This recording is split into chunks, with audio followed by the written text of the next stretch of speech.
ज्ञान दिल्याने ज्ञान वाढते, त्या ज्ञानाचे मंदिर हे सत्य शिवाहून सुंदर हे.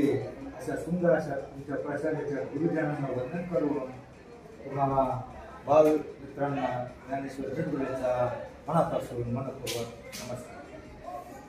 मुलींनो, आजकाल बघा आपली भारतीय संस्कृती, साता समुद्रा पलीकडे ख्याती अशी आपली भारतीय संस्कृती.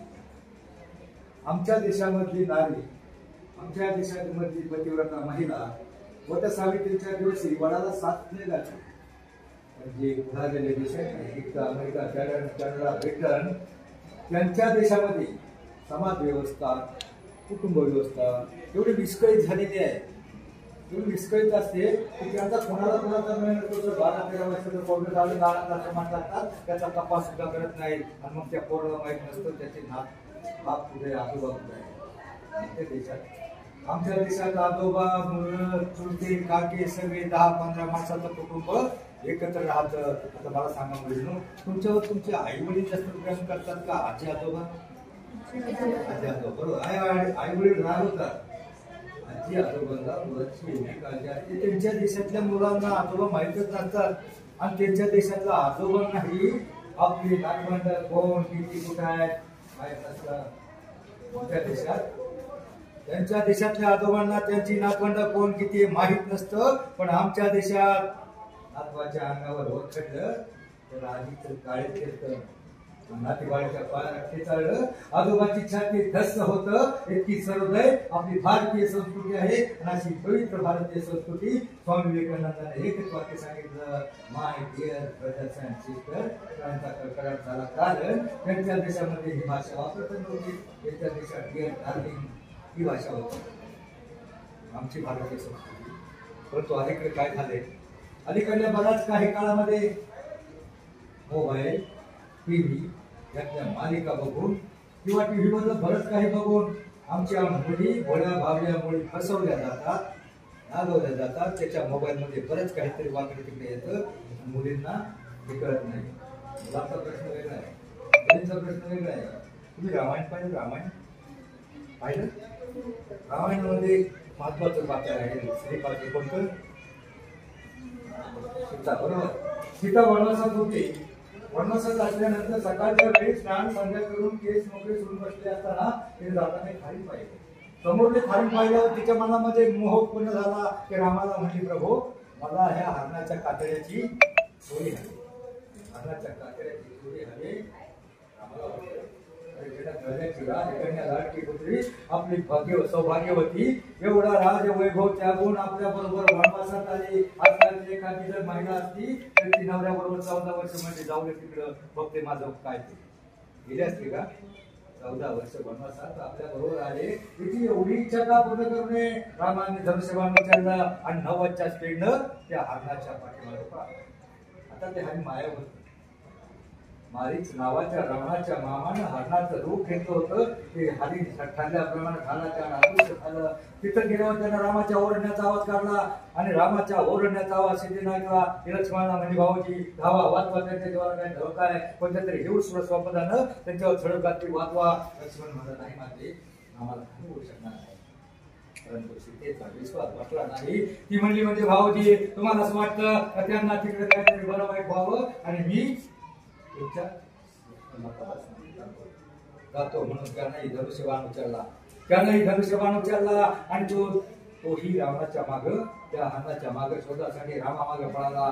ठरल्याप्रमाणे चोरी झाली होती, झाडाच्या रात्रीचा झाला. आणि नंतर रावणानं भिक्षे करायचा वेळ घेतला आणि त्या परंतु लक्ष्मण जाताना परत माघारी आला. म्हणजे माघारी आला, थोडा माघारी आला, त्याला माहिती त्याच्या संरक्षणाची जबाबदारी संरक्षणाची जबाबदारी त्याच्यावर होती. त्याने त्या कुटीच्या बाहेर झोपडीच्या बाहेर रेषा आखली आणि त्याला सांगितलं रेषावर बाहेर जाऊ नको. परंतु तो गेला. तोही गेल्याच्या नंतर बाळाच्या अदृश्य झाल्याच्या नंतर रावणानं भिक्षेकऱ्याचा वेश घेतला. त्या रेषेच्या लांब उभा राहिला. त्या रावणाला सुद्धा त्या रेषेचं महत्व माहित होतं.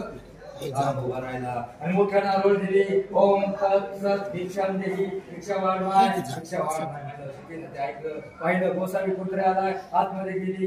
आपली भारतीय संस्कृती दारात आलाय, त्याला काहीतरी जे असेल ते घरामध्ये वाढायचं. आतमध्ये गेली, हातामध्ये कंदमुळे पुढे काहीतरी घेऊन आली आणि त्या रावणाच्या हातामध्ये टाकले. जशी त्याच्या हातामध्ये हातात हात दिला तसं त्या रावणानं आपला अकराळ विक्राळ रूप धारण केलं. अकराळ विक्राळ रूप धारण केलं, सीतेला उचललं, आणि पंढरपूरच्या दिल्लीमध्ये घेऊन गेला. अशेपणामध्ये घेऊन गेला. परंतु मुलींनो,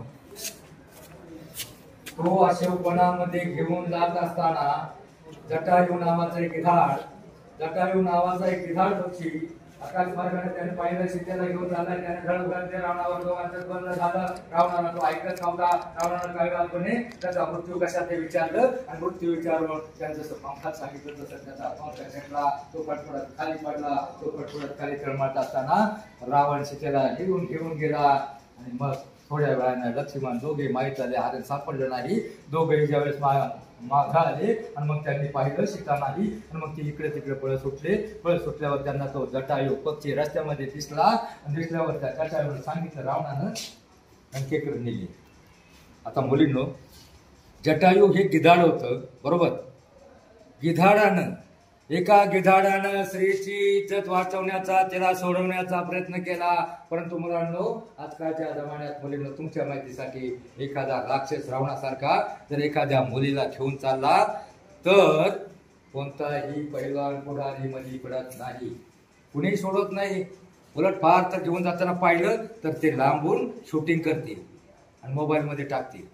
परंतु कुणी तुम्हाला वाचवायला येणार नाही. म्हणून रामायणामधून काय शिकायचं तर त्याला जे रेषा आखली, त्या कुटीच्या बाहेर त्यानं जे रेषा आखली, त्या रेषेचं नाव काय मुलींनो? काय मला ऐका येत नाही जरा मोठ्यासा. काय काय त्या मुलीने तोंडच उघडलं नाही. लक्ष्मण रेषा. लक्ष्मण रेषा जी प्रत्येक मुलीच्या जीवनामध्ये असते आणि ती ओलांडायची नसते. तर ती रेषा ओलांडली, लक्ष्मण रेषा जीवनातली तुम्ही ओलांडली तर तुमच्या जीवनाचं रामायण बिघडेल आणि महाभारत वेगळंच बनेल.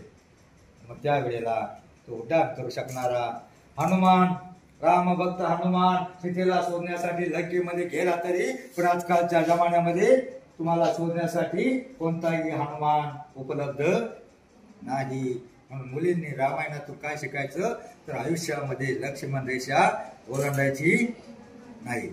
मुली गोळ्या बावल्या असतात. उद्या तुम्ही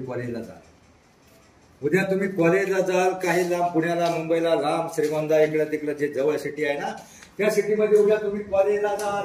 ज्यावेळेस कॉलेजला जाल त्यावेळेस या भोलभुलैयाच्या जगामध्ये, त्या फसव्या जगामध्ये तुम्हाला फसवण्याचा प्रयत्न होईल. मला फसवण्याचा प्रयत्न, तुमचं ऑलरेडी वय असतं, परिणामाची कल्पना नसते, डेंजर, धोका, खतरा पुढे लिहिलेला नसतो आणि शारीरिक बदल होत जातात. त्यामुळं तुमच्यातल्या बऱ्याच मुली, 65,000 मुली भारतातल्या ऑन रेकॉर्ड कॉलेजला सिटीमधून त्या शिकायला आलेल्या मुली, 65,000 मुली ऑन रेकॉर्ड पळवल्या गेल्या. शुगर रेकॉर्ड केली. मुली हुशार आहे. तुम्हाला काय बोललं, कशाला तुम्ही बसता? मोबाईल. एक विशाल मुलगी आमच्या इथे मांड्याची, आम्ही शिक्रापूर पासून, पुण्यापासून 35 किलोमीटर अलीकडे एक आमचं गाव आहे, त्या शेतकऱ्याची मुलगी होती. गरीबाची मुलगी. तिच्या बापाने तिला कॉलेजला गेली म्हणल्यावर 3ऱ्या वर्षी 11वी 12वी नाही दिला, FY ला गेली. त्याला एक मोबाईल घेऊन दिला, 500 रुपयाला मिळतो बघा. त्यावेळेस मिळत होता. 2011 साली गोष्ट आहे. सत्य घटना सांगतो तुम्हाला. मी तुम्हाला बनवा बनवी मंडळ काही सांगणार नाही. तिथं गेली. तिथं गेल्याच्या नंतर ती मुलगी पहिल्या वर्षाला गेली, 11वी 12वी झाली, पहिल्या वर्षाला गेली.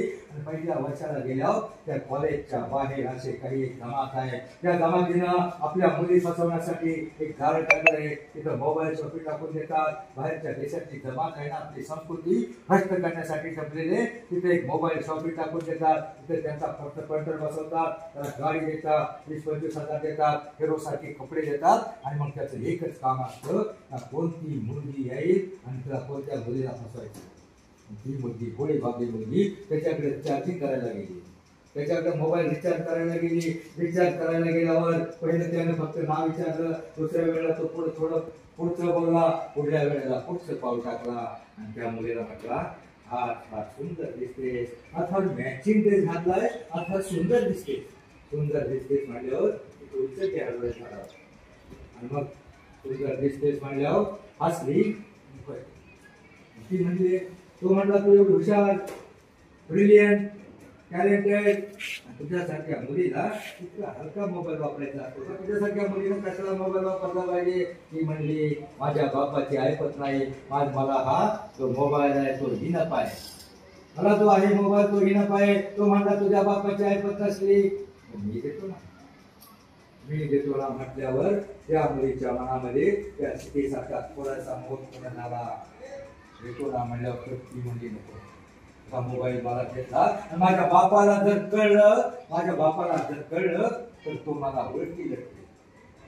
तो म्हटला, तुझ्या बापाला कसं कळलं? तुझ्या बापाला कसं कळलं? तुझा बाप कुठेतरी गावाकडे शेतामध्ये इकडं तिकडं कुठेतरी शेतात फडफडत असेल, कामात कष्ट करत असेल, झाडाचं काळी रक्ताची पाणी करत असेल, त्याला कसं कळलं? त्याला कसं कळलं हा मुद्दा त्याला पटला. बापाला नाही पटकन कळायचं मोबाईल पाहिल्याशिवाय, गावाला गेल्याशिवाय. परंतु तिला भरवसा नव्हता. म्हणजे नको, तुझ्याबरोबर मोबाईल नेला पुण्याला यायचं म्हणजे मला भीती वाटते. तो म्हणला, त्याने तो डायलॉग आणला, फेमस डायलॉग होता, काय डायलॉग होता नाही माहिती तुम्हाला? तो म्हणला, सोनू तुझा माझ्यावर भरोसा नाही का?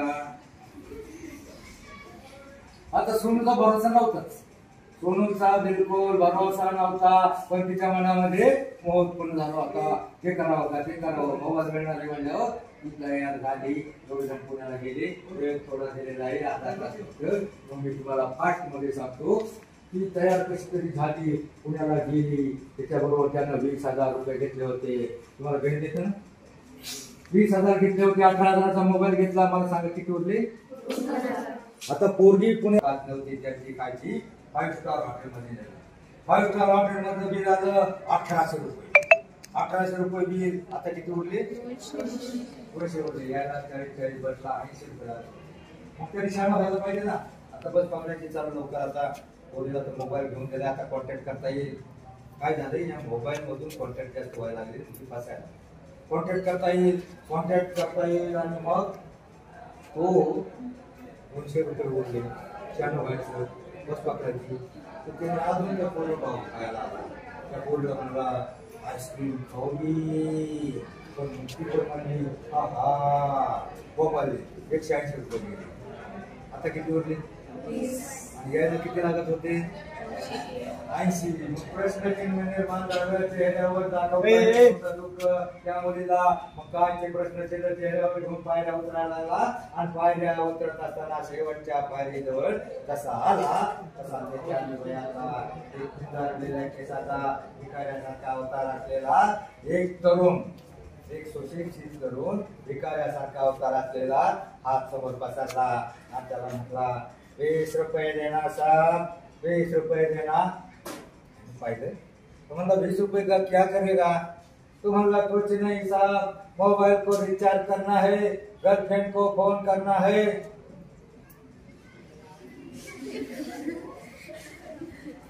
तो म्हणतो आपल्या त्या पोरीला, देख लैला, भिकारीने भी गर्लफ्रेंड बनाया. तेव्हा तो भिकारी म्हटला, पैसा नहीं, गर्लफ्रेंड ने भिकारी बनाया. टोटल फ्री मोबाईलच्या नादात भिकारी माणसाने सर एका घरामध्ये 4-4 हातात मोबाईल, 2-4 हजार बिल येतं. इंटरनेट वापरल्यावर आम्हाला काही होत नाही. मोबाईल असा डेंजर झालाय. बाई म्हणजे बायको आणि मोबाईल म्हणजे मोबाईल. आता निघताना एखाद्या वेळेस माणूस ती बाईल घरी विसरेल पण मोबाईल विसरत नाही. इतका त्याची इमर्जन्सी झाली सगळ्यांना. प्रत्येक मोबाईल म्हणजे मोठा रोग झालाय. लहान बाळाच्या हातामध्ये आई मोबाईल देते, त्या लहान बाळाच्या आवडणं एवढी नाजूक असतात. मोबाईलच्या लाईटिंग एवढी इफेक्टिव्ह असते. आमच्या विभागामध्ये मुंबई पुणे रोडला कमीत कमी 15 ते 20 10 वर्षाच्या आतली मुलं हँग झाली, चष्मा लागला, मेंटल झाली, पुण्याला हॉस्पिटल झाले, तर 500 रुपये फी आहे आणि एका मुलाला 28 लाख रुपये गेले तरी त्याला अजून काही सुधरत नाही. श्रीमंताची पोरं फालतू लाड झाले आणि हाती मोबाईल हातात दिला. ते आयांना माहित नव्हतं. आयांना वाटलं बरं झालं हा खुळखुळा मिळाला. मोबाईल म्हणजे खुळखुळा नाही, त्यानं पोरांच्या डोक्याचा खुळखुळा करून टाकला. पहिलं व्यसन लागायचं, 20 वर्षाच्या नंतर काहीतरी व्यसन लागायचं, दारू काहीतरी मुलगा प्यायचा. पण आता मुलाला पहिल्याच वर्षी व्यसन लागतं. कशाचं? हे जेवतच नाही. हे मुलगा मोबाईल हातात सांगते, ते मोबाईल हातात जेवतच नाही. आता त्याच्या हातात मोबाईल कोणी दिला? तू दिला ना. का दिला? तुला टीव्ही बघून देत नव्हतं. घे मोबाईल, बघ तिकडे थोडं, मी बघते टीव्ही आणि मी बघते माझ्या नवऱ्याची बायको काय मालिका आहे. भागवत का मुलीच्या मालिका भागवत करते. हा नका काय करू. टीव्हीतला टाइम तुम्ही आई करून सगळं शिकून घ्या. स्वयंपाक पाणी, शेतकरी असलं तर शेतीतलं काम शिका. परंतु टीव्हीतला टाइम तुम्ही कामामध्ये, कारण पुढे गेल्यावर जर ऐकून काम शिकला, शेतातलं काम शिकला तर तुम्हाला पुढलं बोलणं खावा लागणार नाही, तुमच्या आई वडिलांचा उद्धार होणार. म्हणून टीव्हीतला टाइम स्वयंपाक करायला शिका, घराची कामं शिका, नाही तर हरिपाठ वाचा. हरिपाठातला एक अभंग वाचा, फक्त एक अभंग वाचा. 38 नंबरचा अभंग आहे हरिपाठामध्ये. अवघाची संसार सुखाचा करीन आनंदे भरीन. कोणते 3 लोक म्हणले? आपल्या घरातले 3 लोक म्हणलेत का? स्वर्ग मृत्यू पाताळ सगळीकडे आनंद निर्माण करील. आणि अवघाची संसार म्हणजे कोणाचा संसार म्हटलंय? आपला घरचा म्हटलंय का? पप्पा मम्मी मोठी कोणाचा म्हटलंय? अख्ख्या जगाचा संसार सुखाचा करील आणि आनंदी भरण्याची लोक ऐका. जन्माचा अभंगाचा अर्थ इतका मोठा असतो, पण खरं नवीन पिढीच्या कानावर ते पडत नाही. आणि पडलं तरी तुम्ही डोक्यामध्ये घेत नाही. तुमच्या डोक्यामध्ये त्याचा व्यापक स्वरूपाचा अर्थ जरी नाही कळला. जगाचा संसार सुखाचा करायचा आहे नाही कळला, पण स्वतःचा संसार सुखाचा करायचा आहे एवढं तरी या अभंगातून कळेल. म्हणून एक अभंग आयुष्यात तेवढा पाठ करा. दुसरा सावता महाराजांचा अभंग आहे. सावता महाराजांनी सांगितलं, कांदा मला भाजी अवघी विधान माझी कोथंबरी अवघा झाला माझा हरी मोठ नाडा विहीर जोडी अवघी व्याकली पंढरी सावता म्हणे केला मळा विठ्ठल पायी गोविला गळा. सावता महाराजांनी आपल्या कामाचा जीव पाहिला. आपल्या शेतात काम करायचे, मोठ चालू करायचं, पाणी द्यायचं, याच्याचा जीव पाहिला. सावता महाराजांनी काम करता करता विठ्ठल विठ्ठल नामस्मरण केलं. देव त्यांना भेटायला त्यांच्या घरी आला. आता मला सांगा, त्यांनी आपल्या कामात जीव पाहिला आणि तुमचा जीव कशात आहे सध्या? टीव्हीत? कशात आहे? मोबाईल मध्ये, अभ्यासामध्ये. तुमचा सध्या देव आहे अभ्यासामध्ये. तुमच्या भाग्याला जे काम आहे सध्या ते अभ्यास आहे. प्रामाणिकपणे अभ्यास करा. काय होतं? बऱ्याच वेळा तुम्हाला काय सांगितलं, त्या मुलाला 100 पडलीची नोट. मग त्याने काय केलं? 20 ची नोट काढली. तो भिकारी 20 रुपये मागत होता. खिशामध्ये किती उरले होते? 20 होते. 20 ची नोट काढली आणि उधार करण्यासाठी फटकवली आणि त्या भिकाऱ्याच्या हातातही अजून शायनिंग केलं मुलीवर. मोठा कर्णाचा अवतार झाला. त्याचा वेगळा डाव. त्या मोबाईल शॉपीवाल्या मुलाचा डाव वेगळा होता. त्या मुलीला म्हणला, तू जरा इथं पायरी जवळ थांब, मी जरा काहीतरी अरेंजमेंट करतो. म्हणून त्याला पायरी जवळ थांबवलं आणि तो गेट जवळ गेला. गेट जवळ गेल्यावर त्यानं फोन खिशातून काढला, मोबाईलचा फोन लावला. हॅलो हॅलो, मुलगी लाया हो मेरा 5 लाख रुपये लेके. हे म्हणत असताना, फोनचं संभाषण असताना त्या मुलीच्या गावचा सुदैवानं त्या मुलीच्या गावचा पोलीस पाटील त्या गेट मधून आतमध्ये येत होता. त्यानं ऐकलं, काय म्हणते हा? मुलगी लाया हो, 5 लाख रुपये लेके ना. असली कसली विलायची मूर्ती आहे, सोन्याची एका काय कोंबडीची. त्याला काय प्रश्न पडला, पण कॉन्ट्रॅक्टरशी बोलत त्याला जाऊ दे, कसली असेल मूर्ती, आपल्याला काय करायचं. म्हणून तो आतमध्ये गेला आणि जसा तो आतमध्ये गेला तसा त्यानं समोर पायरी जवळ घुटमधनं आलेली गरिबाची मुलगी पाहिली आणि त्याला प्रश्न पडला. त्या मुलीला विचारलं, तू इथं कशी काय हॉटेलमध्ये? त्यावेळेला ती मुलगी घाबरली गेली आणि त्यानं त्या मुलाकडे हात केला. त्या दरवाजाजवळ सुटमाळण्याच्या फोनवर बोलणाऱ्या मुलाकडे हात केला आणि मुलाकडे हात केल्यावर तो पोलीस पाटील त्याला सगळ्या मॅटर माहीत असतात. त्याच्या डोक्यामध्ये त्याची मोठी मोठी लाया हो 5 लाख. कोणत्या मुलगीचे 5 लाख रुपये मिळतात? तर मुलगी ती नाही, ती मुलगी तो नेणार आहे. त्या मुलीला विचारलं कोणाबरोबर आली, त्याच्याबरोबर म्हटलं हात केल्यावर त्या मुलीचा हात धरला पाठवलं. जर मला त्याच्याकडे तो 2 जण माणूस तो कॉन्टॅक्ट करतोय काही खाईनं त्या मुलाकडे जायला निघाले. मुलानं पाहिलं, रागामध्ये पाटील गावामध्ये आपल्याकडे येतोय. रागाने त्याच्या चेहऱ्यावर राग दिसतोय. मुलीला हात धरून आलाय आणि मग त्यानं येतलं हे आता आपल्याला पकडले. त्याला कळलं पकडणार. मग तो जो मुलगा आहे तो देवताना मुलगी आणली होती फसवण्यासाठी. तो पाटील येताना पाहिलं आणि 90च्या स्पीडनं तो मुलगा जो पळाला 2011 पासून जे पळाला. परत त्या कॉलेजच्या बाहेरची टपली अजून म्हणणार मी सरांना त्या मुलीच्या बापाचा नंबर देतो. मुलीनो प्रत्येक वेळी तुम्हाला वाचवायला तो पोलीस पाटील येणार आहे. वाचवायला पोलीस पाटील तिचं लत होतं, त्याला वाचायचं होतं, काहीतरी पुण्य येण्याचे आई वडिलांची किंवा तिची. म्हणून योगा पाटील त्या वेळेला योगा योग प्रत्येक वेळेला असतो. तो फक्त ज्याचं नशीब चांगलं आहे त्याच्याच बाबतीत करतात तो. म्हणून मुलींना माझी विनंती आहे, बाहेरची जी संस्कृती आहे ना त्या संस्कृतीला बसू नका. आपली भारतीय संस्कृती संतांची भूमी. एवढी 25 लाख लोक वारीमध्ये असतात ना. टीव्हीत पाहिजे तुम्ही 25 लाख गेल्या वर्षी होती. या वर्षी लोक वाढले, पाऊस पडला म्हणून सगळी पेरणी झाली आणि 25 ते 30-35 लाख लोक असतात. तुम्ही अशी बातमी वाचली का पेपरला? रोज बातमी येते. लहानच्या मुलीला चॉकलेट मिशी दाखवून तिच्यावर अत्याचार केला जातो. मोठ्या मुलींना मोबाईलच्या मिशी दाखवून, त्याच्या मोठ्या मुलींना लग्नाच्या मिशी दाखवून फसवलं जातं. रोज पेपरला बातमी येते. तुम्ही अशी एखादी बातमी ऐकली का? एखाद्या वारकऱ्यानं एखाद्या महिलेचा विनयबंदी केल्यावरती कालावधी असतो. वाचली का तुम्ही बातमी? तर तुम्ही रोज मुलींची महिलांची छेडाछेड झालेली बातमी टीव्हीला मोबाईलला कुठेतरी तुम्हाला माहिती पडते. हे का? फक्त संतांचे विचार. संतांनी सांगितलं माय बाप आवडे काशी परश्री मानावे माते समान. परश्रीला माते समान म्हणायचं. ही संतांची संस्कृती आणि संतांच्या आणि शिवरायांचे विचार जोपर्यंत आपल्या देशामध्ये आहे तोपर्यंतच आपला देश सरळ चालेल. नाही त्या दिवशी फडका उडलाय, आत्ताच फडका उडलाय, वणवा पसरलाय. त्या वणव्यामध्ये आपण सगळे वोट पाळणार आहोत. आता 1983 ची गोष्ट सांगतो. 1983 ला असं शेवटीमध्ये दंगल झाली. दंगल झाल्यावर एक मुलगी टिवायला होती. मुस्लिम समाजाची मुलगी टिवायला होती. अशी बुरखा ओढायची, कोणाकडे बघायची नाही, सुंदर होती. आणि तिच्या सौंदर्यावर अनेक पोरं तिला पाठलाग करायची, छेडाछेड करायची, शिट्ट्या मारायची, मुरगाडी घालायची. तर पण ती कोणाकडे वाटत बघायची जाणवत नाही. कोणाकडे बघितलं नाही तर कुणी काही करू शकत नाही. परंतु काय झाला? अचानक दंगल झाली. दंगल झाल्याच्या नंतर ते तिच्याकडे 10-15 टुकार पोरं त्याच्यावर नाही मारायचं. त्यांना वाटलं कारण अशा दंगलीमध्ये करणारे काहीतरी असे साधून देतात. ते म्हणले आता चला ती आपल्याकडे बघत नाही ना, आता आपण तिच्याकडे बघू. 10-15 पोरांचं पोरग त्या पोरीच्या घराकडे जायला त्या पोरीला लांबून क्रिकेटून पाहिलं. पहिल्यांदा आपली वाटला करते खेळतात ते आपल्या घराकडे म्हणजे आता काही करत नाही. ती पोरगी मागच्या दरवाजाला पडली, पोरं जवळ आली, पोरं घरातून परत जाऊन मागच्या दरवाजाला पाठ लागला. ही मुलगी काही सामान्य नव्हती, चला ती खेळाडू होती. ती मुलगी त्या मुलीनं पळता इतकी पळाली त्या पोरांना.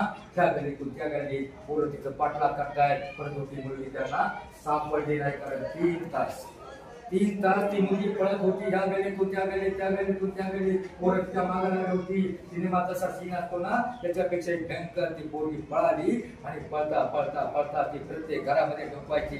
त्या घरात आता लपावा, पुढे घुसावा, कोण आपलं संरक्षण करेल त्याला प्रश्नचिन्ह होतं. परंतु त्याला एकही घर बरोबर वाटलं नाही. आणि शेवटला एका पोरामध्ये वेल्लीमध्ये प्रत्येक घरामध्ये ढोकायची, दरवाजातून खिडकीतून. त्याला एकाही घरामध्ये घुसावं वाटलं नाही. पण एका घराच्या खिडकीतून ढोकवलं आणि मग त्या मुलीनं दरवाजा वाजवला.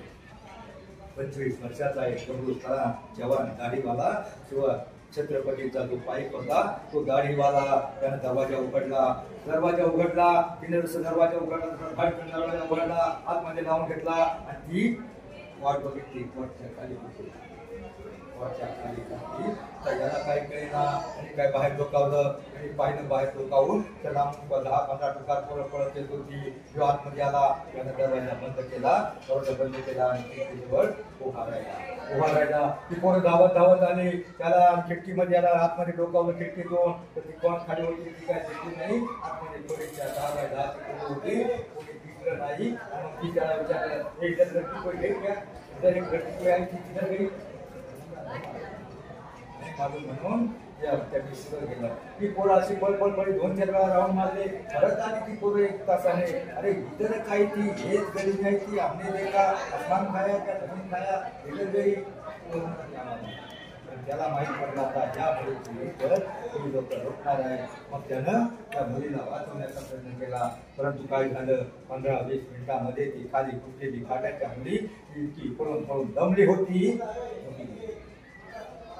आरामात झोपी गेली आणि पहाटे जागी झाली. परंतु तो जवान त्या खिडकीजवळ उभा राहून पाहत होता.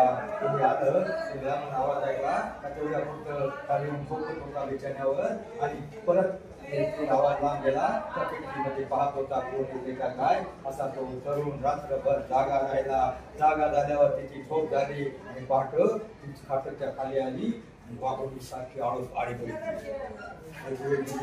आणि मग त्याने चक्र पाहिलं.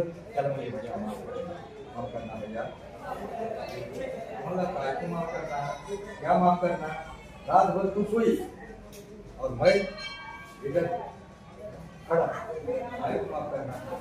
पण त्यानं त्याला विचारलं, मला सांग, ते सगळेजण तुझ्या मागं लागले होते, तुझी इज्जत सुटणार होते, परंतु तू माझ्या खोलीत घुसलीस आणि मी तर एकटाच होतो, तू पण एकटीच होती. 10x10ची खोली पटकाली तू सापडली होती. मी तुझं काही करू शकत होतो. तू माझ्या खोलीत कशी काय घुसली, का घुसलीस, तुला माझा काय भरोसा वाटला. ते म्हटले की 2 तास पळत होते, 2-3 तास पळत होते, अनेक घरामध्ये डोकावलं, अनेक घरात पाहिलं मी, मला तिथे घुसावंसं वाटलं नाही, कुठेही शिरावंसं वाटलं नाही. पण मी ज्या वेळेच्या गल्लीमध्ये आले आणि तुझ्या घरात खिडकीतून डोकावलं, त्या पलीकडल्या भिंतीवर एक फोटो होता. त्या पलीकडल्या भिंतीवर एक फोटो होता आणि तो फोटो छत्रपती शिवरायांचा फोटो मी पाहिला आणि धडकपणे तुझा दरवाजा वाजवला आणि आरामात झोपले. मला माहित आहे तो छत्रपती शिवरायांचे विचार, छत्रपती शिवरायांचा फोटो त्याच्या घरात आहे. तो छत्रपती शिवरायांचे विचार त्याची जाळी नसतो, तो कधीच कोणाही स्त्रीची इज्जत करणार नाही. हे त्या मुलीला विश्वास. आपली संस्कृती फक्त जिवंत आहे, फक्त 2च विचारावर, एक छत्रपती शिवरायांचे विचार आणि एक संतांचे विचार.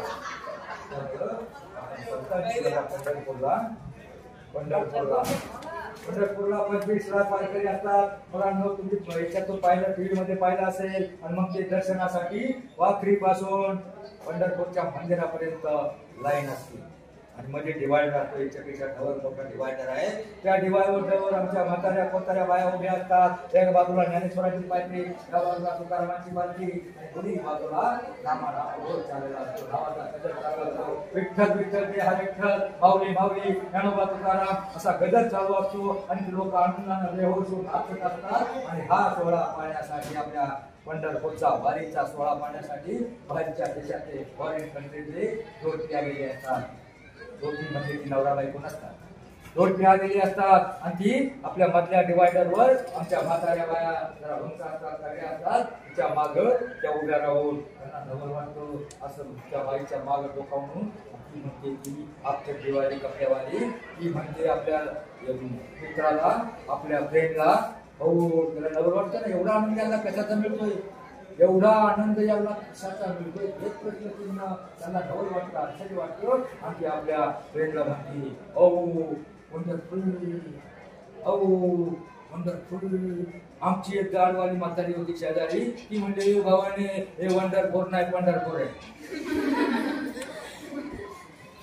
आपल्या संस्कृतीचा सेवा बाहेर म्हणून मुलींनी आपली संस्कृती जपण्याचा प्रयत्न करा. तुमचा बाप काही तुम्हाला खड्ड्यामध्ये करणार नाही.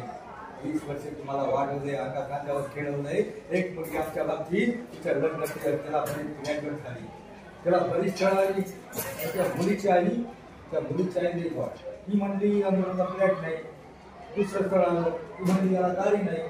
तिसरं स्थळ आलं, ती म्हणली याला शेती नाही. मुलीला शेती जर करायची नसते शेती पाहिजे कशाला मुलगा चांगला असला तुझा मुलगा असला घर चांगला असलं गरीब असला तरी त्याला मुलगा स्वीकारला नाही आणि अशी अनेक वेळ दाखवली तर मोठं म्हणजे मोठं पटलं 10-15 खटल्यामध्ये माझ्या मुलीचं काय माझ्या सोनेलीचं किती लाड केलं तिला कसं हलवलं त्या आईनं सगळी तळण पडवली आणि शेवटी त्या मुलीचं वय वाढत गेलं वय वाढत गेल्यावर शारीरिक विकार असतात ते विकार जागे होतात आणि विकार जागे झाल्यावर ती मुलगी एक व्यक्ती कामगारावर विकाराच्या गाडीवर एक ड्रायव्हर होता आणि आपली नापास त्याच्याबरोबर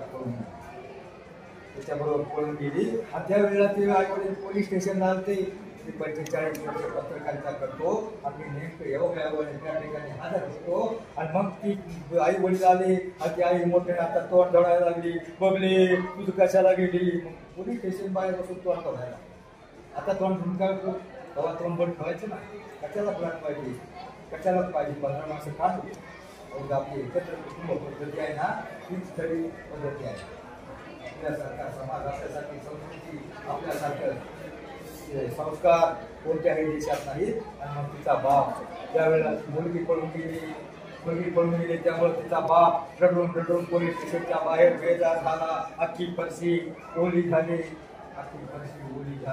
अख्खा रडून बेजार झाला आमच्यासारख्या त्यावेळी 4-5 पत्रकारांनी नेमकं त्या ठिकाणी होतो आम्ही जवळ गेलो बऱ्याच वर्षापूर्वी गोष्ट आहे जवळ गेलो त्याला विचारलं दादा थोडं रडायचं थांबा नेमकं सांगा तुमच्या मुलीचा फोटो द्या आम्ही पेपरला देऊ चॅनलला पाठवू पण तो म्हणा नको माझ्या मुलीचा फोटो नका देऊ माझी नातेवाईकामध्ये 4 गावामध्ये फाटी होईल माझ्या भावाच्या 2-4 मुलीची भावाच्या लग्न व्हायचे नातेवाईकामध्ये माझी इज्जत झाली नका देऊ म्हणून रडून बेजार झाला आणि मग 8 दिवसानंतर तिच्या बापानं आत्महत्या केली मुलगी पळून गेली बापाने आत्महत्या केली आणि ती आई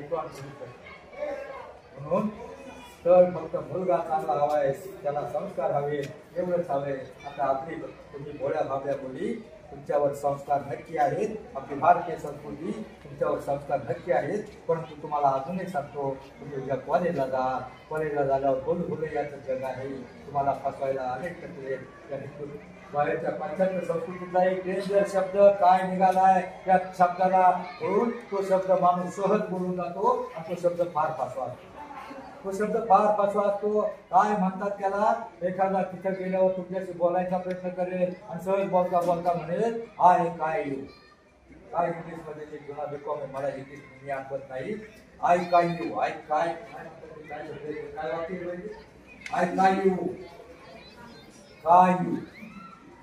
काय यू एखादा जर तुम्हाला म्हणला ना काय यू त्याला सांगायचं तुझी आई आणि बाप माझ्या आई बापाकडे घेऊन ये आणि मग काय ते ठरवू काय शब्द मुलांना ते काही खरं नसतं तो काय खरं नसतं मुलांना प्रेम असतं प्रेम देहावर नसतं गुणावर असतं एक रूपावर नसतं संस्कारावर असतं प्रेम दिसण्यावर नसतं असण्यावर असतं आईचं मुलावर असतं ते खरं प्रेम सैनिकाचं देशावर असतं ते खरं प्रेम वासराचं आईवर असतं कोकराचं बकरीवर असतं ते खरं प्रेम सैनिकाचं देशावर असतं ते खरं प्रेम शेतकऱ्याचं आपल्या काळ्या मातीवर असतं ते खरं प्रेम आणि तुमच्या भावाचं तुमच्यावर असतं तेच खरं प्रेम बाकीचं जर ते प्रेम का काय असतं ना ते काय असतं ते प्रेम का काय ते काही खरं नसतं ते मृगजळ असतं ते फसवा असतं म्हणून त्या फसव्या शब्दाला त्या कायलीला काही फसू नका आयुष्यामध्ये लक्ष्मण रेषा ओलांडू नका हाच माझ्या मुद्दा आहे तुम्हाला माहिती आहे अहिल्याबाई बोलकर नाव आहे 10 वर्षाची मुलगी त्या गाव चौंडी ना चौंडीला गाव होती मल्हारराव होळकरांचा तिथं जमिनात तिथं मुक्काम असताना सकाळच्या वेळी ती मुलगी मंदिरात गेली 10 वर्षाची मुलगी मंदिरात गेली शिवस्तोत्र हनुमान चालीसा आणि ती अशा आवाजात आतमधून देवळामधून जात होती आणि त्यावेळेला मल्हारराव होळकरांचा तंबू देवळाच्या बाहेर लावला त्या मुलीचं त्याला ऐकलं अरे मुलगी काय किती मस्त सुंदर म्हणते ती मुलगी बाहेर आली त्याला पाहिलं आणि मग त्यांनी म्हटलं ही संस्कार एक मुलगी ही संस्कार असलेली मुलगी त्या मुलीचा शोध घेतला कोणत्या घराची आहे त्या घराकडे गेला त्याला बाग घातलं आणि ती मल्हारराव होळकरांची सून झाली त्या अहिल्याबाई होळकरची ठिकाणी आपले गट बांधले, धर्मशाळा बांधल्या, त्यांच्याकडे तट दुरुस्त केले. त्या अहिल्याबाई होळकर 10 वर्षांनी अहिल्याबाई असताना तिच्या फक्त संस्कारामुळं ते राणी झाले, फक्त संस्कार. म्हणून आपले संस्कार हेच महत्वाचे आहेत. आता बघा संतांचे विचार, संतांचे अभंग आताचे वर्षानंतर प्रत्येक गावामध्ये हरिपाठ, काकडा, भजन इथं गायले जातात, ताजे कवाने वाटतात. पण सिनेमाचं ऑर्केस्ट्राचं ते डुप्लिकेट गाणं एकच वर्ष येतं. शांताबाई दुसऱ्या वर्षी दिसत नाही, बाबूराव तिसऱ्या वर्षी दिसत नाही, विजेचा आवाज 4थ्या वर्षी वाढत नाही. संतांचे अभंग, संतांचे विचार शेवटपर्यंत टिकतात. म्हणून मला तुम्हाला राजूला एक पुस्तक घ्यायचे तुमच्या नावानं, आणि ते सांगा उत्तर देईल. त्याला हरिपाठ देणार आहे छत्रपती शिवरायांच्या कोणी सुनांची आणि लेखाची नावं सांगताय?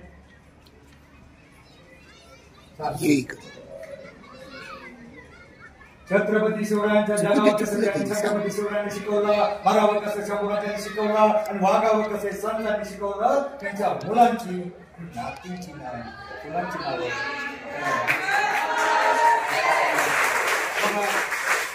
त्यांनी भारताची घटना लिहिली. तुझ्या माहिती दुसऱ्याकडे. आणि महात्मा ज्योतिबा फुले, क्रांतिज्योती सावित्रीबाई फुले ज्यांना मुलींना शिक्षणाची संधी उपलब्ध करून दिली, त्या क्रांतिज्योती सावित्रीबाई फुले. आणि त्यांनी विद्येचं महत्व सांगताना विद्येला मती केली, मतींना रीती केली, रीतींना व्यक्त केले, विद्यावेळा सूत्र केले, अवघे अनर्थ या अविद्येने झाले. त्यांनी शिक्षणाचं महत्व सांगताना ते महात्मा ज्योतिबा फुले आणि डॉक्टर बाबासाहेब आंबेडकर यांच्या मुलांचं महाराष्ट्राचं नाव लोकांची काय आपली नाही माहिती कुणाला? नाही माहिती. तर मला एक पुस्तक द्यायचं तिच्या नावाने, म्हणून मग तुम्हाला दोन्ही तेव्हा ते मैत्री होते बघा, सातवी बागाची, स्वप्नबायाची मैत्री. काय करतो अर्ध करतो जवळजवळ आपलं वाटतं याच जवळ आपल्या जास्त आपलं समाधान वाटतं. म्हणजे वरचं माप आहे ना, ते वरचं माप संस्काराचं, इतिहासाचं, संतांचं, शिवरायांचे विचार त्या पिढीवर टाकले तर समाज पुढे सुरक्षित राहणार आहे. नाहीतर सगळी भडका झाला आहे. हा पिढी वनवा जवळ येतोय, त्या वनव्यामध्ये सगळा समाज नष्ट होणार आहे. म्हणून संतांचे विचार, शिवरायांचे विचार आपल्यामध्ये रुजवले पाहिजे. वेळ संपलाय ना, बस आयुष्यामध्ये जगा इतकं सांगू का नाव तुम्हाला? छत्रपती शिवरायांच्या माहीत नसावी तो यशवंत, यशवंत त्याचं नाव हे माहीत नसावी ही शोकांतिका आहे. आणि वरचा जो तुमचा जो वरचा जो माप टाकणार आहे ना, 2 मापाच्यानंतर ते संस्कार आपल्या ह्या मुली टाका. एवढीच माझी तुम्हाला हात धरून विनंती. धन्यवाद. मी तुम्हाला शेवटला जाता जाता एवढंच सांगतो, जाता जाता सूर्याने प्रतिप्रश्न केला. सूर्याने जाता जाता प्रतिप्रश्न केला, माझ्यानंतर या जगाला कोण प्रकाश देईल? कोण प्रकाश देईल? ज्यावेळी चंद्रशेखरराव मोठमोठे आले ठरवले, एक पंथी समोर येऊन म्हणाले, प्रभो माझ्या परीनं मी नक्की प्रयत्न करेल. त्याच वेळेला माझ्यासारख्या 45 वर्ष पत्रकारिता करणाऱ्या माणसाने ठरवलं. त्याच वेळेला माझ्यासारख्या एका काजव्याने ठरवलं, कुठेतरी काना कोपऱ्यात जाऊन लोकलोकेर अज्ञानाच्या अंधाराला प्रकाशाचं अस्तित्व दाखवूनच थांबेन, दाखवूनच सरेन. जय हिंद, जय महाराष्ट्र.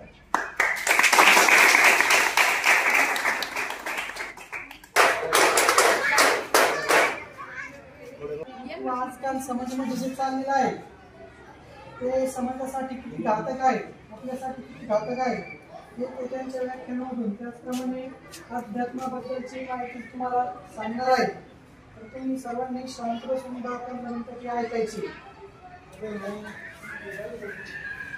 खरं तर सर, आमच्या 70पेक्षा तुमची 35ची पिढी हुशार आहे, आणि 35पेक्षाही 15-16ची पिढी हुशार आहे.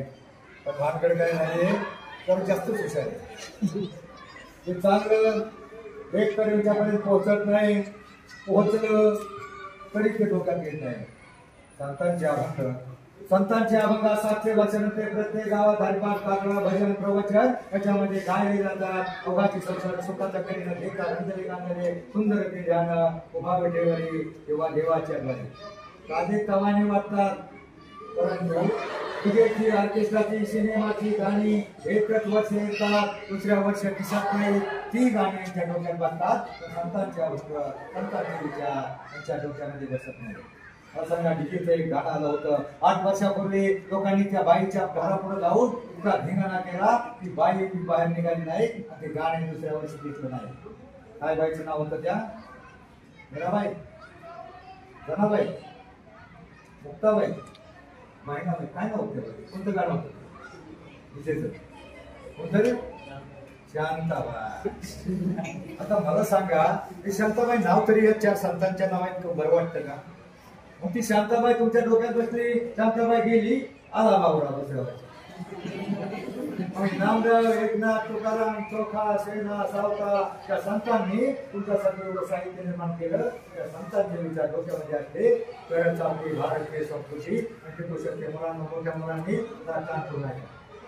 मी गावोगावी हिंडतो मुलींचा प्रॉब्लेम वेगळा आहे आणि मुलांचा प्रॉब्लेम वेगळा आहे सर प्रत्येक गावामध्ये 12 ते 15% मुलं बिगर लग्नाची आहेत ती कोणती आता सरांचं ऐकत नाही अभ्यासाकडे ध्यान देत नाहीत बापाला मागं बोलतात टंगळ करतात आपलं करिअर घडवत नाही करिअर आग्यावर सोडतात आणि तिकडे कुठेतरी पाटलांचा बैलगाडा तिकडेच गाड्या करतात किंवा डीजे पुढे नाचून बिघडतात किंवा पुढाऱ्याबरोबर धाब्यावर जाऊन बिघडतात तुमच्या आईवडिलांना तुम्हाला घडवण्यासाठी 20 वर्ष लागतात लहानचं मोठं करण्यासाठी 20 वर्ष लागतात पण ते तुम्ही एखाद्या पुढाऱ्याबरोबर धाब्यावर जेवायला गेला एखाद्या डीजेत नाचायला गेला तर शरीराचा आपण डर म्हणतो हे जमल्याला दिसतो हे आपल्याकडे रटवाणी जोडी तुम्हाला देतो तुम्ही बिघडता आणि एकदा बिघडलेल्या व्यसनी तंबाखू गुटखा दारू कोणताही व्यसन करणाऱ्या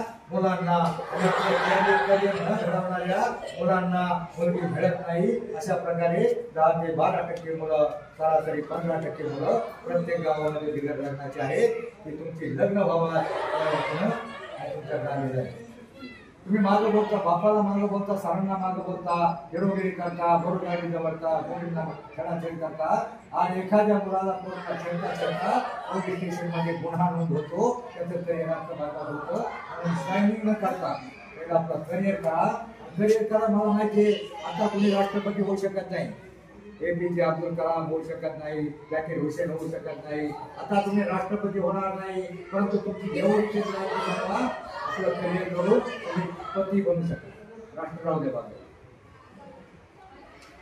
मुलांना काय होते मुलगा 10वीला 11ला गेला त्याला सर राबवायचे ते अभ्यास करत बसं आणि उलटं बघायचं बाप राबवायचा बाप त्याला म्हणायचं अरे काय तुला काय या चपला वापऱ्या तिथे पाय पुसणं सरळ का दाढ वाचवा काय अक्कल का तरी पाण्याची नळ चालू ठेव अरे लाईट सगळी चालू ठेवली बाप सारखा ओरडायचा आणि बापाच्या ओरडण्याला म्हटला का बाप सारखा ओरडतंय कंटाळलो याला आता मी काय करतो आता माझी 12वी सुटली ना जातो सरळ जातो तिकडे नोकरी शोधतो तिकडेच नोकरी शोधतो तिकडेच गट म्हणतो एकदा 12वी झाली 12वीच्या सुट्टीमध्ये पहिल्या दिवसापासून तो नोकरी शोधायला आता मला सांगा प्रेम 12वीला कुठं जायला आम्हाला करावं लागलं नोकरी महिनाभर फिरत होतं त्याला नोकरी नाही मिळाली आईला म्हटला होता आईला माहिती होतं हा का फिरतोय आईने बापाला सांगितलं अहो लेकरू गुणाताना जर फिरतोय महिना झाला त्याला नोकरी नाही काय तुम्हाला माहित असेल तर सांगा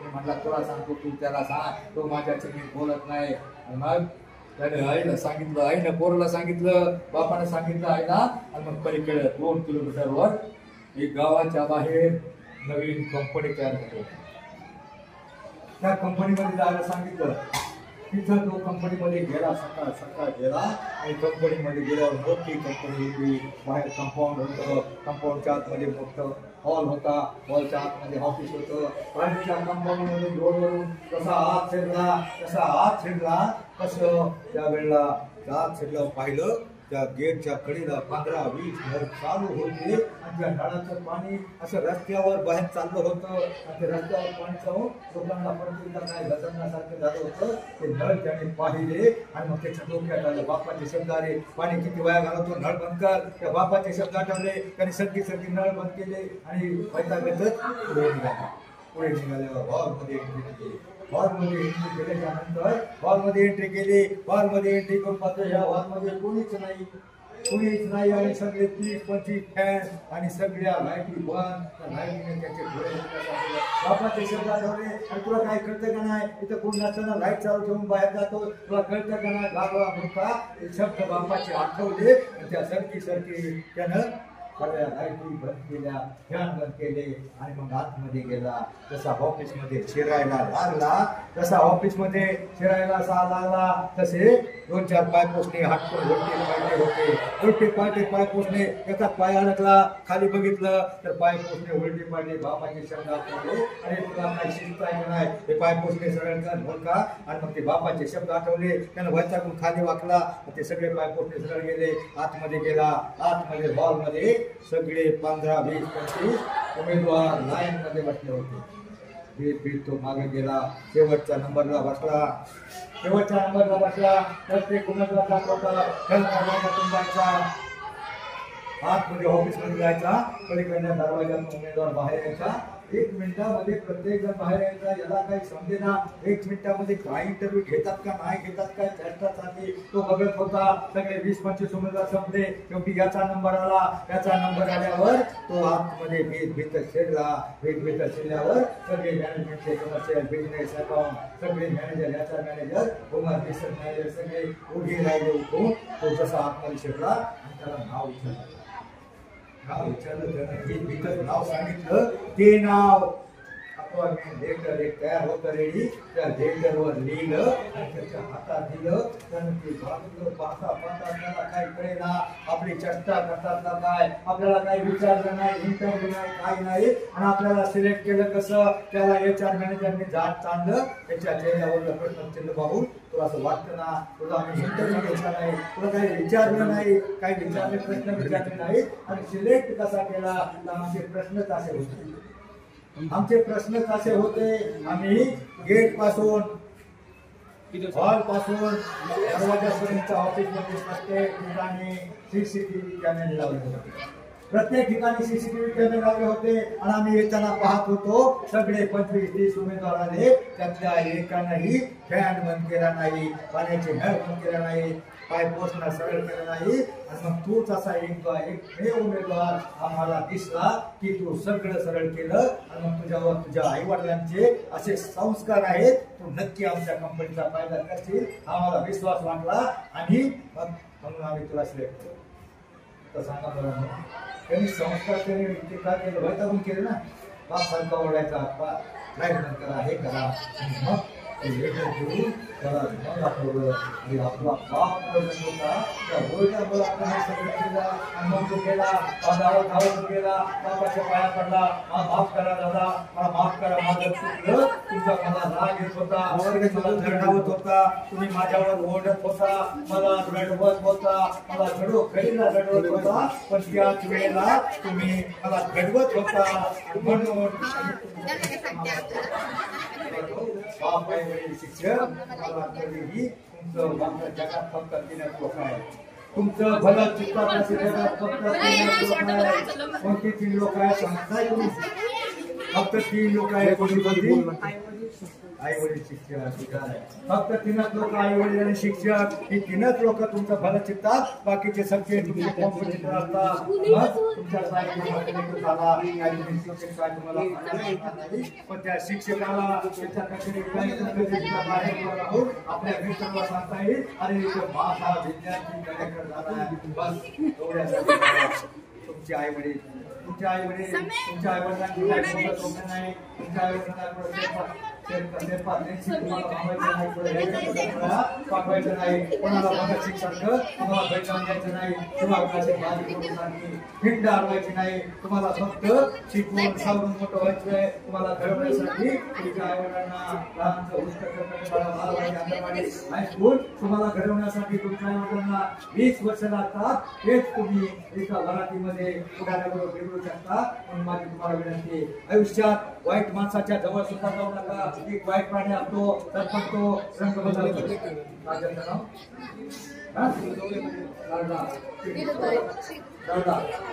सरडा रंग बदलतो. रंग बदलत असताना एखाद्या सरडा जर आईने बघितला तर आपल्या बाळाला म्हणते तू त्याच्या जवळ जाऊ नको, साड्याच्या जवळ जाऊ नको. तर ज्यांना डोळे फुंकले त्याने त्या फुंक मारले तर डोळे लागले. त्या साड्याविषयी घेतलं तिघाचं केसरी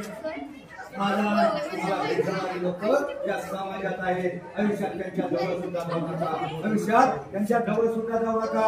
एखाद्या झाडाच्या जवळ गेला त्याला सावली मिळेल आणि एखाद्याच्या सावलीला गेला, वाईट माणसाच्या सावलीला गेला तर आई म्हणते, आई एखादं पोरगं ऐकत नसलं, आई म्हणते या मेल्यावर या मुर्द्यावर कुणाची सावली पडली होती कुणास ठाऊक. पण वाईट माणसाच्या संधीला सुद्धा जाऊ नका. कुणाला भजनातला कार्यकर्ता मला 100% भजन येत नाही, मला 100% भजन येत नाही. वेळ झालाय 5 मिनिटं राहतील मला 100% भजन येत नाही, परंतु मी प्रयत्न करतो.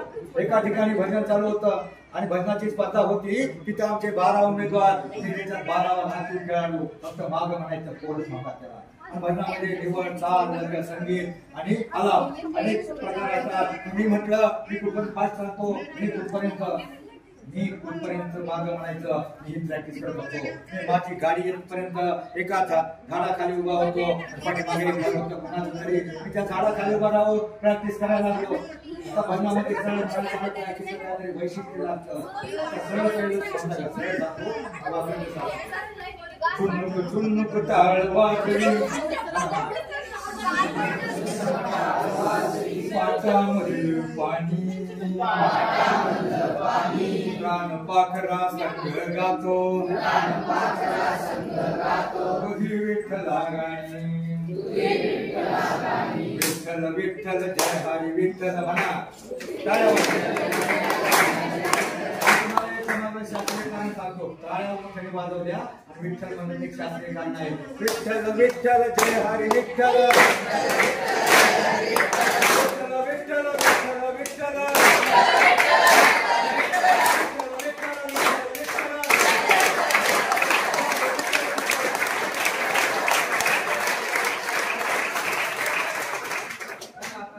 खरोखर मोठे टाळ्या वाजवल्या. आता दिन झाल्या सगळ्या झाल्या ना, शास्त्रीय कारण आहे. आणि ज्या विठ्ठल विठ्ठल या शब्दावर जोडलेला ना तर आपल्याला आतमध्ये दबाव येतो. म्हणजे अंतर्भाग हृदयापासून आपल्या मेंदूपर्यंत सगळ्या सीमा चिरा आहेत ना, रक्तवाहिन्या प्रवाहित होतात. आणि हाताने काय वागली तर डोक्याच्या केसापासून पायाच्या नाकापर्यंत सगळ्या रक्तवाहिन्या प्रवाहित होतात. आणि आपल्याला बीपी, शुगर त्यामुळे काय होतं आयुष्यामध्ये बीपी, शुगर, मधुमेह, रक्तदाब, कोलेस्ट्रॉल, चरबी, अटॅक काय तुम्ही एका दिवशी ब्लॉक झाली तर त्या माणसाला अटॅक येतो. तरुण माणसाला अटॅक येतो कारण त्याचा व्यायाम नसतो, काम करत नाही, हालचाल करत नाही. मग त्या हालचाल कमी झाली पण तुम्ही फक्त 5 मिनिटं विठ्ठल विठ्ठल जे मला हरी विठ्ठल आणि 5 मिनिटं रनिंग केली. आयुष्यामध्ये तुम्हाला बीपी, शुगर, रक्तदाब, मधुमेह म्हणजे अटॅक येणार सांगतो. तर मी असं साधं म्हणून चालत नाही, तिथं आला घ्यावा लागतो. विठ्ठला जाऊ द्या असं मी आला घ्यायला लागलो. तेवढ्यामध्ये बाजूला एक एवढं काय झालं मित्रा, तुम्ही माझं काय तुला तो म्हणला नाही, तुम्ही आता रडत होता ना, काय झालं सांग तरी. मग मी पण माझा समजा बोलला होता. मी म्हणलं काय सांगू दुःख मित्रा, आठवण मला त्यांच्या गुणाचा असाच वळगुण कुत्रा मेला किर माझा. एवढ्यात त्याची बाई जवळ आली, बायको आली म्हणजे दादा दादा आता तुम्हाला काय म्हटलं नाही ना, टाकला कुणाला काय बरोबर नाही. ती म्हटलं नाही बाई जास्त काय बोला नाही. आतापर्यंत काय मला फक्त कुत्रा मला घेऊन जा, माकड खोकड बोकड काही बनवून घेऊन जाऊ दादा. त्यानं संसाराची बरबादी केली. बापाच्या हिंद्रतीसाठी खाण्याच्या नावासाठी मी याच्याकडे राहते. मी म्हटलं अहो बायकोचं हातात असतं, तिला सांगायचं हातात असतं. ती म्हणजे अहो 6 महिन्यामध्ये डोकं फोडून झालं. म्हटलं गावात कोणी पुढारी नाही का, कोणी सांगा कंटाळा नाही का. अजून 5 मिनिटं गावात कुणी पुढार नाही का? पुढारी पोलीस पाटील कुणी नाही का? याचा दादा पाहिजे दादा मी ते पण करून बघितलं. मी त्याला म्हणलं सरकारनं बंद केला दारूचा गुत्ता. दारू प्यायला कुठून निघे दादा या जेव्हा हातामध्ये पळे आता तरी सोड मग छाती पुढे काढली आणि म्हटलं त्या सरकाराच्या बापाला सोबत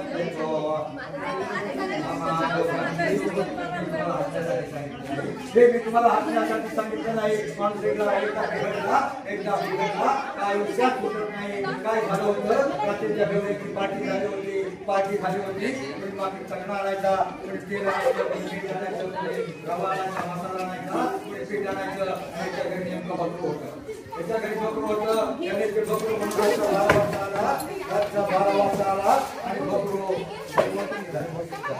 बकरू काही उचलून नेलं होतं. मग त्याची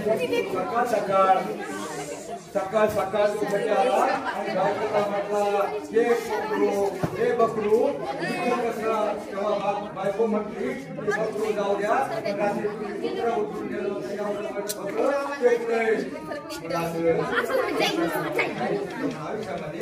आयुष्यामध्ये वाईट वागू नका. तुम्ही घरी जेव्हा जेव्हा